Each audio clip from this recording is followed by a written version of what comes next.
नमस्कार, मैं महिमा। स्वागत है आपका मेरे YouTube चैनल योग माया में। आज जिस समस्या के ऊपर हम बात करने वाले हैं वह आमतौर पर बहुत सुनने को मिल रही है। जिसे भी देखो उसी के मुंह से कि उसको है, तो उसका नाम है सियाटिका पेन। अब सियाटिका क्या होता है, कैसे होता है, थोड़ा सा पहले हम इसके बारे में जान लें। उसके बाद हम उसको कम करने के लिए और जिनको नहीं है वो कैसे हेल्दी रह सकते हैं उसके बारे में योगाभ्यास करेंगे, बताएंगे और साथ साथ में करेंगे। तो आप मेरे साथ बने रहिए शुरू से अंत तक और देखते रहिए मेरे वीडियो को, और मेरे चैनल को लाइक भी करें, सब्सक्राइब भी करें और ज़्यादा से ज़्यादा शेयर करें, जिससे जो लोग पीड़ित हैं उन तक पहुँचे।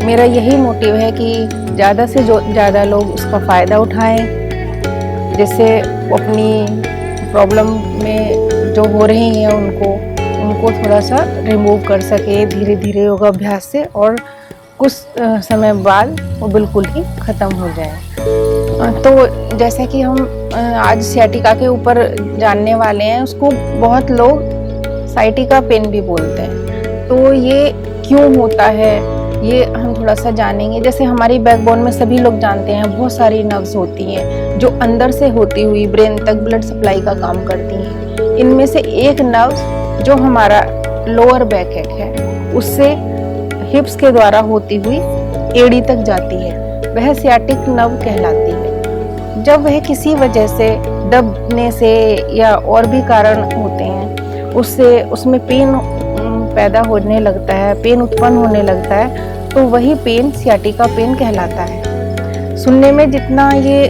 वर्ड ऐसा लग रहा है कि थोड़ा मेस्मराइज्ड सा है, उतना ही इसमें एक्यूट पेन होता है। मैं बहुत अच्छे से फील कर सकती हूँ क्योंकि मैंने बहुत अपने आसपास में लोगों को इस पेन से गुजरते हुए देखा है, सहते हुए देखा है, लेकिन समझ में नहीं आता इसका मतलब ऐसा कोई पर्टिकुलर इसका ट्रीटमेंट भी नहीं है। लोग डॉक्टर पे डॉक्टर चेंज करते रहते हैं, लेकिन 2 दिन 4 दिन रिलीफ मिलता है, फिर से ये शुरू हो जाता है। तो हमारी लोअर स्पाइन से होता हुआ और पैर के पीछे से हिप्स पे से होता हुआ ये एड़ी तक जाता है। बहुत ही भयानक पेन होता है, एक पैर में भी हो सकता है और ये दोनों साइड भी हो सकता है। तो इसके अब तो ये हो गया कि सियाटिका पेन होता है क्या, इसको खुद भी पहचान सकते हैं कि कैसे होता है अगर इस तरह का हो रहा है। तो अभी क्यों होता है, इसके थोड़े से 2-4 रीज़न मैं थोड़ा बताना चाहूँगी कि क्यों होता है। ये जो है जब लगातार लोगों का बैठने का जो पोस्चर होता है वो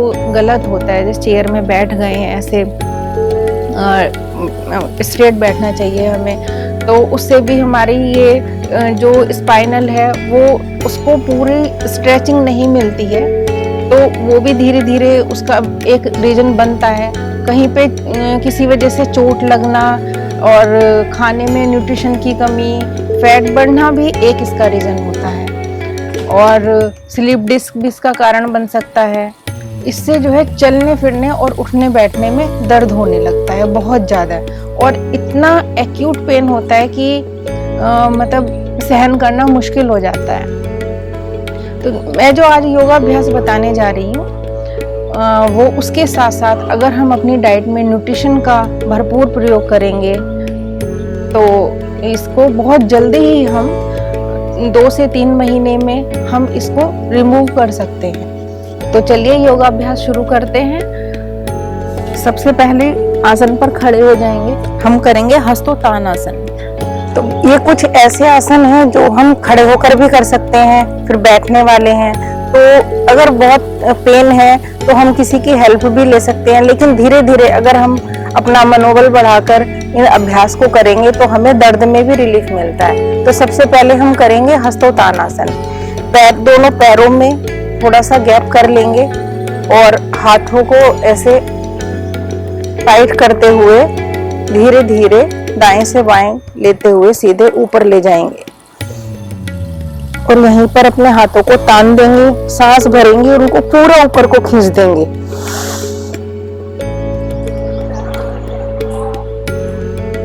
हमारा जो है हाथ और कमर से ऊपर का हिस्सा पूरा खिंचाव में है ऊपर की तरफ। धीरे धीरे वापस। इस योगाभ्यास को हम 2 से 3 बार करें और जरूर करें। हमारी स्पाइन की स्ट्रेचिंग के लिए ये बहुत ही अच्छा योगाभ्यास है, क्योंकि कोई भी प्रॉब्लम तभी होती है, हमारी नर्व्स भी तभी दबती हैं जब कहीं पे कोई ऐसी प्रॉब्लम आ जाती है कि हमारे जो अंदर के पार्ट्स हैं, ऑर्गन्स हैं, उनको पूरी जगह नहीं मिल पाती है। इसके बाद हम करेंगे अश्वत्थानासन। खड़े हो जाएंगे, एक पैर को अपना पीछे लेके जाएंगे और एक हाथ पीछे। अब जो पैर आगे है उस हाथ को तानते हुए ऊपर ले जाएंगे, सांस भरेंगे और पीछे वाला जो पैर है उसको थोड़ा सा, जितना हो सकता है उसको उतना ऊपर उठाएंगे और हाथ को भी सीधा कर देंगे। तो उससे हमारा जो ये हिप से नीचे तक का पैर है, हिप से नीचे तक का, तो उस पे वो बहुत अच्छा प्रभाव आता है।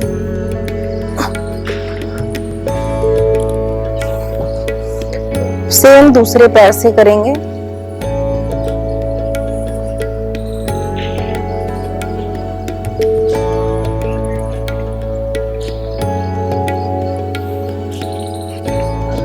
जो पैर पीछे तना हुआ है उसको पूरा तान के रखेंगे, तभी प्रभाव आता है। और धीरे धीरे करेंगे, कोई जल्दीबाजी नहीं करें, बहुत धीरे धीरे करें। अब हम करेंगे शशांक आसन। इसमें हम वज्रासन में बैठ जाएंगे और अपने पैरों को पूरा खोल लेंगे आसन की बराबर, ऐसे बैठ जाएंगे। ऐसे दोनों हाथों को यहाँ रखेंगे, हाथों को ऐसे रखेंगे और आगे सरकाते हुए हाथों को धीरे धीरे अपनी स्पाइन को सीधा करेंगे, ठुड्डी आसन पे और आंखें सामने। यह है शशांक आसन।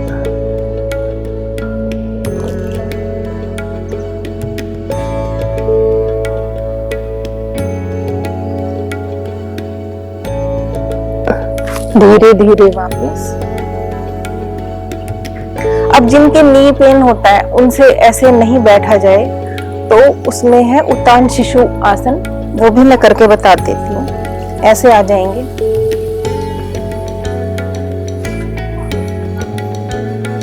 जिनसे घुटने मोड़ के नहीं बैठा जाता है शशांक आसन में, वो ऐसे आ जाएंगे और अपने हाथों को ऐसे टिका लेंगे, बहुत आराम आराम से, कोई जल्दी नहीं है। फिर पहले ऐसे खड़े होंगे,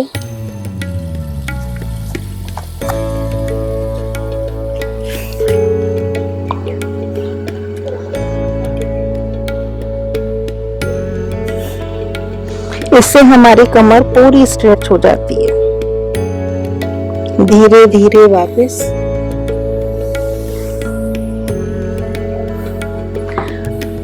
ये आसन 2-3 बार करें, या खाने से जितनी बार भी हम खाना खाते हैं 2 या 3 बार, उससे पहले ये करें। एक बार करने से नहीं होगा, 2-3 बार तो हमें दिन में अभ्यास इसका करना ही पड़ेगा। अब जो मैं आसन बताने जा रही हूँ, अधोमुख स्वान आसन, तो उसके लिए हम अपने हाथों को आगे ले जाएंगे और पंजों के बल आ जाएंगे, पैरों की पंजों के बल, और अपने पैरों में कंधों जितना फासला रखेंगे, अपनी कमर को पीछे ले जाएंगे और गर्दन को नीचे झुका देंगे। उससे हमारी पैरों पे और हमारी स्पाइन पे पूरा प्रभाव है। धीरे धीरे वापस आराम आराम से पैरों को रखेंगे, फिर तो को खींचते हुए वापस। अब हम 2 योगाभ्यास लेटकर करेंगे। जो मैंने सबसे शुरू में हस्तोत्तानासन बताया था, हम उसको भी लेटकर, जैसे खड़े होकर बताया था, सेम वैसे ही हम उसको लेटकर कर सकते हैं। अगर किसी से खड़े नहीं हुआ जाता तो वो तो आपने देख ही लिया, सेम ही करना है। उसके अलावा मैं और 2 आसन बताना चाहूंगी, जिनको मान लीजिए बहुत ज्यादा प्रॉब्लम है और मनोबल भी दर्द से टूटा हुआ रहता है, तो वो सिर्फ लेटकर भी कर सकते हैं। लेट जाएंगे सीधे, अपने हाथों को आगे और पैरों को पीछे, एड़ियों के बल पर, पंजों के बल पर, रखेंगे। अब पहले राइट हैंड और लेफ्ट लेग, ये है शलभासन, इसमें क्रॉस कर करके धीरे धीरे उठाएंगे सांस भरते हुए।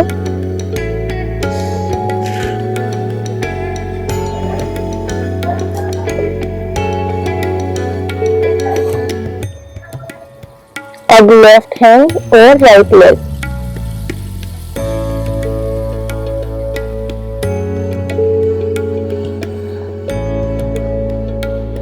अब दोनों अपने हाथ आगे से और पैर पीछे से सांस भरते हुए जितना हो सकता है उतना ऊपर को उठाएंगे।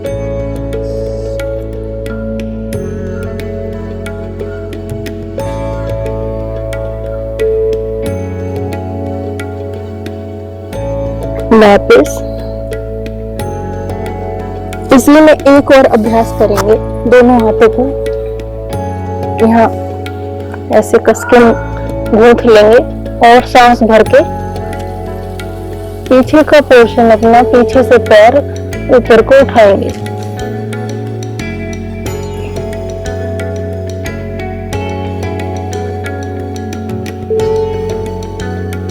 धीरे धीरे वापस बैठ जाएंगे आसन पर।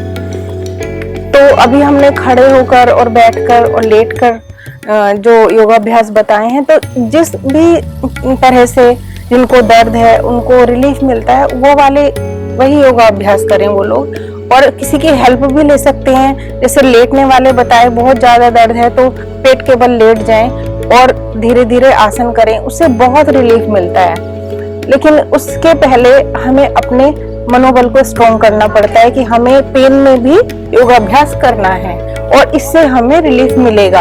अपने मन को ये देना है, हमें ये विचार देना है, वो असर तभी होगा। अब जो मैं दो योगाभ्यास बताने जा रही हूँ वो खड़े होकर और दीवार के सहारे हैं और इनको बाद में करना है। जब ये सब कर लेंगे उसके बाद इन दोनों योगाभ्यास को करना है। तो खड़े हो जाएंगे आसन पर। ये दो आसन हम दीवार के सहारे करेंगे। ये पहला है अधोमुख स्वानासन, जो हमने अभी बैठ के किया था वो उसी का है, लेकिन दीवार के सहारे। अपने पैरों में कंधों के बराबर फासला रखेंगे और हाथों को दीवार से ऐसे टिका लेंगे।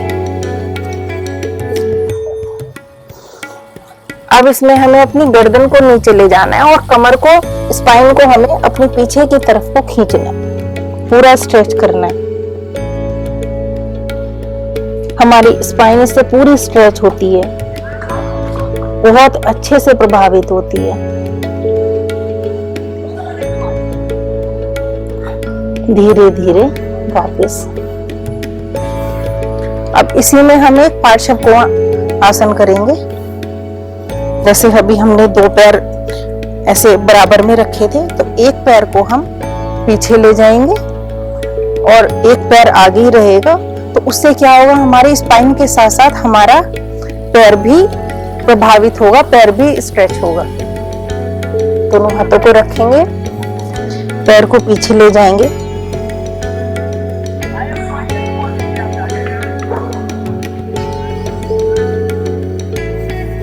अब चेंज कर लेंगे पैर, दूसरे पैर को।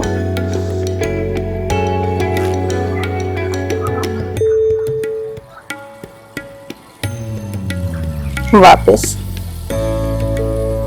तो ये जो दो अभी योगाभ्यास बताए मैंने दीवार के सहारे, इसमें बहुत ज्यादा रिलीफ मिलता है। जब पेन हो रहा होता है तो पेट के बल लेटने वाले और ये दीवार के सहारे वाले योगाभ्यास जरूर करें, उसमें बहुत रिलीफ मिलेगा। जब ये सारे योगाभ्यास हो जाएं तो उसके बाद कहीं भी जहां जिस तरह से आपको अच्छा लगे, सीधे या पेट के बल या पीठ के बल जैसे भी, उसी अवस्था में आप लेट जाएं, एकदम शांत लेट जाएं और रेस्ट करें। उसके बाद ही आप अपना कुछ और काम शुरू करें। हमें अपनी बॉडी के साथ साथ अपने माइंड को भी रेस्ट देना बहुत जरूरी होता है। जब पेन में होते हैं तो तब बहुत ही ज्यादा जरूरी होता है। और ये योगाभ्यास करने से पहले, करने के बाद हम अपने ब्रेन को ये विचार दें कि हम इससे अच्छे हो रहे हैं, हम इससे अच्छे हो रहे हैं, तो इसका बहुत ही पॉजिटिव इफेक्ट पड़ता है हमारी बॉडी पर भी, हमारे मन पर भी और धीरे धीरे इससे पेन से रिलीफ पा सकते हैं। कि अब ये सारे जो मैंने बताए आप इनका अभ्यास करते रहिए, निश्चित रूप से ही अपने दर्द से धीरे धीरे आप छुटकारा पा ही लेंगे। अब हमने ये सारे योगाभ्यास के बारे में जाना, तो अब हम थोड़ा सा अपने खाने पीने में भी अगर न्यूट्रिशन वैल्यू अपनी बढ़ाएंगे खाने पीने में भी, तो ये जल्दी से रिलीफ होगा। क्योंकि कई बार जैसे हमें खाने में कुछ आजकल मिलता नहीं है, हमारी डाइट में से सब कुछ गायब है, इतने न्यूट्रिशंस नहीं होते हैं, पेस्टिसाइड बहुत होता है। तो अगर खान पान और न्यूट्रिशन से संबंधित और जानकारी लेनी है, आपको डीपली कुछ जानना है, या सियाटिका के बारे में ही आपको कुछ जानना है, तो हमारा दूसरा यूट्यूब चैनल है निर्वाणा, आप उसको सब्सक्राइब करें और उस पर जानें। इसके बाद अगर आपको कुछ पर्सनली भी जानना है, कुछ हमसे कुछ आपको एडवाइस लेनी है, तो हमारी वेबसाइट है nirvana.com, इस पर आप जा सकते हैं और हमसे कांटेक्ट कर सकते हैं। उसमें आप हेल्थ वेल्थ और योग के बारे में भी आप मुझसे डायरेक्ट पूछ सकते हैं और जल्दी से जल्दी हम आपको आंसर देंगे। और ये सब फ्री ऑफ कॉस्ट है। हम सब ने एक ही मिशन बनाया है जो लोगों की सेवा के लिए है। अगर आपको अपनी कम्युनिटी में कुछ ऐसा, बहुत सारे लोग पीड़ित हैं, मान लीजिए किसी भी कोई भी हेल्थ इशू हो सकता है, उसके बारे में अगर आप कुछ जानना चाहते हैं तो हम वेबिनार भी कर सकते हैं। और अगर आप अपनी कम्युनिटी में या 1-on-1 भी अगर योगा सेशन भी कराना चाहते हैं तो वो भी हम कोविड-19 के बाद 1-on-1 भी कर सकते हैं। अब इस टाइम में हम वेबिनार के थ्रू भी कर सकते हैं। ज्यादा से ज्यादा लोग फायदा उठाएं, इसलिए आप ज्यादा से ज्यादा इनको शेयर कीजिए और हमारे साथ बने रहिए और योगाभ्यास करते रहिए। खुश रहिए, हेल्दी रहिए। नमस्कार।